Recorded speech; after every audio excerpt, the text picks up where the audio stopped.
مهموم، لكل حزين، لكل متألم، لكل مريض، لكل موجوع، لكل من نزلت به نازلة أو ضاق عليه الحال أو وقع في قربة أو وقع في هم أو وقع في غم أو وقع في دين.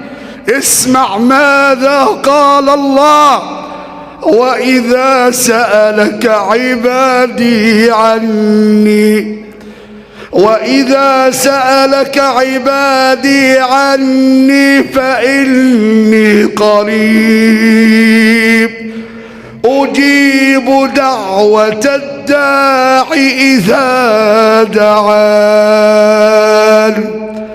ما توحد الرحمن.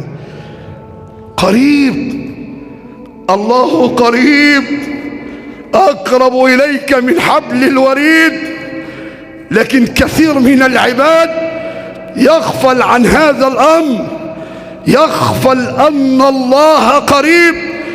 إذا وقع في ضيقة أو ضائقة يذهب ويفر ويلجأ إلى العباد، يلجأ إلى الناس، مع إن رب الناس قريب.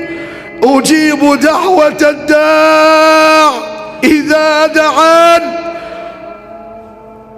دعوة ترفع ايدك فقط، ترفع ايدك فقط.